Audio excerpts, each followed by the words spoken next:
Hi, this is Stephanie Miller from The Stephanie Miller Show. Please enjoy this exclusive clip from my show on Political Voices Network. I say, what would happen if the boat sank from its weight and you're in the boat and you have this tremendously powerful battery and the battery's now underwater and there's a shark that's approximately 10 yards over there? By the way, a lot of shark attacks lately. Do you notice that? A lot of shark. I watched some guys justifying it today. Well, they weren't really that angry. They bit off the young lady's leg because of the fact that they were not hungry, but they misunderstood who she was. These people are crazy. He said there's no problem with sharks. They just didn't really understand a young woman swimming now really got decimated, and other people too. A lot of shark attacks. So I said, so there's a shark 10 yards away from the boat, 10 yards, or here. Do I get electrocuted? If the boat is sinking, water goes over the battery, the boat is sinking. Do I stay on top of the boat and get electrocuted? Or do I jump over by the shark and not get electrocuted? Because I will tell you, he didn't know the answer. He said, nobody's ever asked me that question. I said, I think it's a good question. I think there's a lot of electric current coming through that water. But you know what I'd do if there was a shark or you get electrocuted? I'll take electrocution every single time. But you were, retweeted Asen talking about a right-winger on Trump's rally speech. It showed us who he is. He's a normal, average American. He did great without the teleprompter. And you just said this is a huge reason why we're here. Political consultants/pundits framing the presidency as a job for normal, average Americans. Sorry, no. The presidency demands exceptional documents. I don't want an average American negotiating a nuclear standoff or handling a pandemic. And also, he did great without the teleprompter. No. Charlie Pierce said yesterday, I said you would move away from that person on the bus stop. And Charlie's like, I wouldn't even take the bus. Yeah. I mean, look, at this point, we've all been over the sharks versus electric boats scenario, which, by the way, he's told that story. Hal Sparks will verify this. He's told that story a bunch of times. Yes. This is not the first time. And so he's had time to practice it. And that was as good as he gets after having told it a bunch of times. But here's the bigger picture in all of this. Okay, so if Donald Trump becomes president, the worst parts of the climate crisis will absolutely happen to us because he will roll back all the regulations, all the spending to mitigate the climate crisis, on top of ending the EPA, ending NOAA, withdrawing from the World Health Organization. These are all things that he actually plans. This is in writing. Yeah. This is not some sort of partisan hyperbole. And so we are facing this existential crisis as humanity, and this is how he's justifying it. Yeah. Sharks versus electric boats that sink because they're too heavy. And what do you do? Do you jump off and get eaten by the shark, or do you get electrocuted? But why doesn't the shark get electrocuted? Right. None of it makes sense. Idiocracy that we face now. This is why America desperately needs the Bob Cesca Show, both in every form, human form, podcast, Twitter, threads, whatever. Dessert topping. Yeah, yes. I mean, Randy Mayhem, but this is how I find my sanity on Twitter. Randy Mayhem Singer said, I still can't get over Trump's boat battery MIT shark electrocution ramble. At least RFK Jr. can blame a worm for eating part of his brain. Yeah. It's just election 2024. And Jane Neuberger said, at some point, the windmill bird cancer speech had to be replaced with the boat battery shark speech. This is called evolving. I mean, we are in the stupidest timeline. We are idiocracy turned up to 11. There is not enough Rondo. Right. Yeah, I mean, it's just okay. I mean, when I watch something like that, I try to put myself into the soft brains, the soft skulls of the Red Hat disciples in the crowd. And I wonder, what are they thinking when they're listening to this? In 110-degree heat.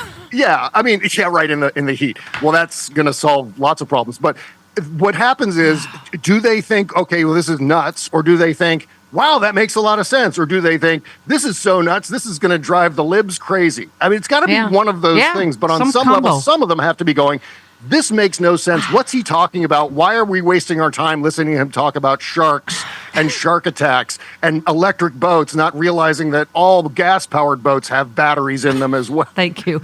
By the way, the hypocrisy is on every subject, not just Hunter Biden guns. You retweeted Eric Erickson, who said the very same progressives trying to discredit the Supreme Court see nothing wrong with a judge giving money to Joe Biden.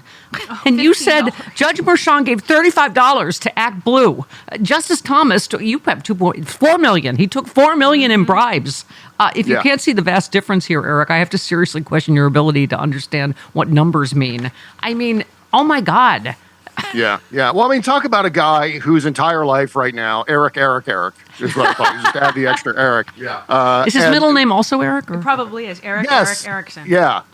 That's right. The Eric's son is that's his stage name. It's actually Eric. And he will name his son Erickson. Eric. Who is Erickson's son? Yeah. Junior. Yeah. Oh, God. Or he added the middle name, Eric. So it's Eric. All right. Let me end with your very fantastic thread where you said there is a degree of hipsterism. This is the what can we do? This is our call to action. You said there's a degree of hipsterism among liberals. That's something I have never been weighted down with as being hip in any way, shape, or form. Me neither. That prevents some of us from expressing support for Biden's accomplishments. Sure, I get not wanting to be seen as a rubber stamp for leadership. The thing is, Biden is the only leader standing between us and fascist autocratic idiocracy. And to your point, the Washington Post headline this morning, the global economy is in better shape than it was at the start of the year, thanks largely to the performance of the United States, the World Bank said in its latest forecast Tuesday. I would echo Governor Shapiro, stop talking America, and don't worry about seeming hip, right? Right. And you know what? When you go to compliment something from Joe Biden's record as president, you don't have to start it by saying, well, Joe Biden isn't perfect. Or, well, the Democrats aren't perfect. Oh, that drives me crazy. It's unnecessary. Just leave that off. You've only got, 200 characters to work with on Twitter or wherever. Use that to talk about the accomplishments, and don't feel, my God, the accomplishments. And so many human beings are perfect. So yes, feel like you need to say Joe Biden's not perfect. Okay.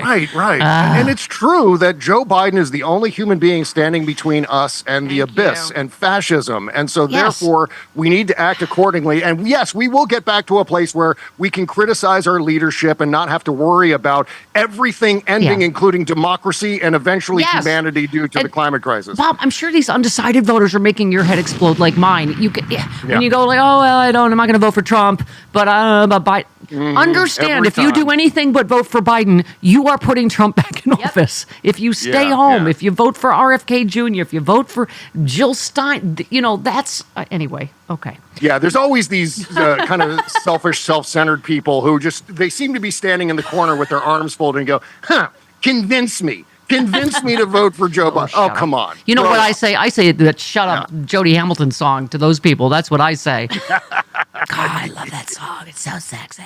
I mean, this is like what you talk about, not just Trump, but Project 2025 and all. This is what we're looking at, is a justice system that's just out for vengeance against people you don't like politically, against liberals, basically, right? Yeah, exactly. I remember a recent case where something happened with Barron Trump. You know what? All the things run in together to me. I don't remember exactly what happened, but something was going on with Barron Trump in the news, and some people on Twitter were saying things about Barron Trump.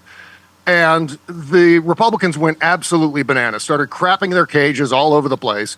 And these guys actually went after Hunter Biden, Joe Biden's son, in order to get at Joe Biden. I mean, this is the centerpiece of this entire prosecution. Yeah. And Merrick Garland had to do his thing. I mean, it's one of those things where it's similar to with Donald Trump, where if you see a crime, it's really difficult to step back from it. And I think the Justice Department was inundated with Republicans, screaming sweetheart deal, Hunter Biden. Yeah. God. Yeah. And it, like you say, it doesn't matter what would have happened yesterday, right? They had their talking points all ready to scream. Are you quoting Chris Wallace or Nicole Wallace here on? Maybe Nicole. It's usually Nicole. Because you just set an example. This is how it's done. Trump is, of course, a convicted felon. His worldview is devoid of facts, untethered to reality. He offers no vision for the future. Instead, rants and rambles about sharks, electric boats, windmills, toilets. He constantly lies about the border, even though he was the person who killed the bipartisan border deal. He lies about the rule of law, the system of justice. He calls January 6 insurrectionists who stormed the Capitol warriors. Trump has made it clear his entire campaign is about himself. Which is brilliant and so well said, because this is the sort of thing that I think most of the political press should be saying. I mean, you could say most of that in a completely objective way. You don't have to. There's very little actual opinion in what Nicole Wallace was saying in that quote. And the thing that's driving me crazy is I don't see hardly anyone in the political press treating this emergency the way it needs to be treated. We are on the brink. We're a few percentage points, if you believe the polls, a few percentage points away from fascism. And that should be a 5-alarm emergency in every circle in this country right now. And I just don't see it. It's just la, la, la. Let's continue on as though this were normal, as though, well, all it's going to mean if Donald Trump gets elected is corporate tax cuts. Now it's going to be far worse than that. I don't think people understand the stakes, which is bearing out in some of the polls insofar as, 71% of Democrats don't even know what Project 2025 is or that it even exists? I saw your quote, Bob, and I wanted to give you more props than I normally do. And I normally am a huge Bob Cesca suck-up. But that you called it, I don't have it in front of me, but that what you just said, that this is a national emergency, that we have got to act like this is the national emergency it is. Despite how numbing. I mean, you talk about all over the place. The new poll, most Americans could not support an elected official who supports banning abortion, IVF, or contraception. And you said, how do pollsters square these results with the Biden versus Trump polling? Seems like a bunch of voters are either confused, lying to someone, or the polls are screwy. Right? It's got to be that. I don't know. I think it's primarily, look, if your kid is coming home after school every day and going, I don't know anything, and pointing to the wrong capitals of the states and there's all the regular kid stuff when they're not paying attention or their teachers are bad. So it's one of those things. Either people are just not paying attention, they just don't care enough to stare at this crisis in the face, or the political press isn't doing their job to inform the public of this very real threat to democracy. I mean, it is the biggest threat to democracy that we have faced in I don't know, even if the civil, certainly since World War II, which was all the way over in Europe. And now we're looking at a similar kind of threat, which of course was illustrated on the D-Day commemoration, right here in the United States. But Bob, don't get happy, Cesca. Let me ask you something. You also retweeted Vote Hub, election day votes from all 20 precincts in Monroe County, Ohio, now in 35% swing left from 2020 here. This is what we keep seeing in real election after real election, is when people actually vote, right? And I just did a couple polls yesterday. That being said, all polls are BS this early, right, Chris? Unless I like them, and then I'm going to report them. But all these panic stories we get of young people aren't going to vote for, Jewish people are going to, because of Gaza. And he's up the exact same amount with Jewish voters he was in 2020 by 30 points, young people by 20 points. I'm so tired of it. Do you have just over-startled response from, you're just like, no, oh God. Yeah. Latest poll. Right. I have a tab open to a couple of the polling aggregators where I just go and I check it out every once in a while. And it is that panic feeling. And so that's, I think, what we all kind of face when it comes to the polls, where instinctively we see the numbers and go, oh, my God, and expletive. And then it kind of sets in. Wait a second. There's some sort of disconnect here between how people are actually voting and what the polls are saying, how people will end up voting. And so these are two things that we're constantly having to square. And I don't know what to believe anymore. I mean, talk about feeling destabilized. Yeah. We're all accustomed to having a sense that, we're able to take a temperature in terms of where this election is going, or any election, but we can't really do that now. I think that makes us feel less stable. Yeah, but we've just never, I think, had a moment in time, a confluence like this. And, to your point, you retweeted Aaron Rupar, our friend, who said, I got to say, when I was pondering the future of American politics after Biden's inauguration in 2021, Trump running neck and neck as the GOP nominee in 2024 based on nostalgia for 2020, while Biden presides over historically strong job market, was not something I saw coming. And you just said disinformation in the great American memory hole. I mean, we have never been up. It's not, I said yesterday, but you can't call it disinformation. It's just a wall of lies. Trump, truth socialed that he's the one that got $35 insulin. Like it goes on and on. They just, it is lie after lie after lie. And 2020, like we keep saying, nobody was working. We were wiping our ass with coffee filters. You couldn't leave your house. Like, how could there be any nostalgia for 2020, right? Yeah. And, one of the lies, and this is a great example, an excellent illustration in terms of how the disinformation, the propaganda machine works on the Trumpism side, on the MAGA side. And there was this thing on Facebook that happened where this S poster, this prankster, went onto a thread and said that he was the cousin of a juror.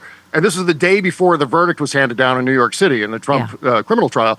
And he said, Trump is going to be guilty. That my cousin, the juror, told me that Trump is going to be found guilty. And so that touched off this huge controversy, because then Judge Merchan had to contact the attorneys and say, okay, we got to talk about this because I don't know what this is all about. What's going on here?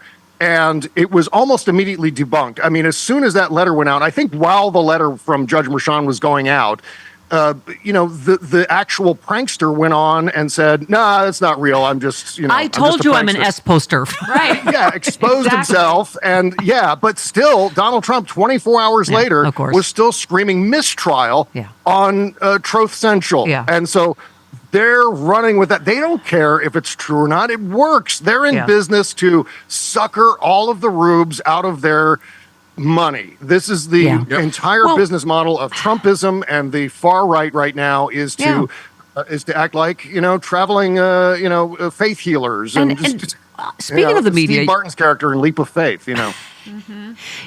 Yes. Wow. You retweeted. Good reference. Yeah, that's a great reference. I pulled that movie out of my memory bank. Nerd. Yeah. Okay. Hey all, Glenn Kirshner here. I hope you'll join me on my new audio podcast, Justice Matters. I'll be using my 30 years as a federal prosecutor and Army JAG to unpack, break down, and explain the legal issues of the day, particularly where the legal intersects with the political. Please look for Justice Matters with Glenn Kirshner wherever you generally get your podcasts.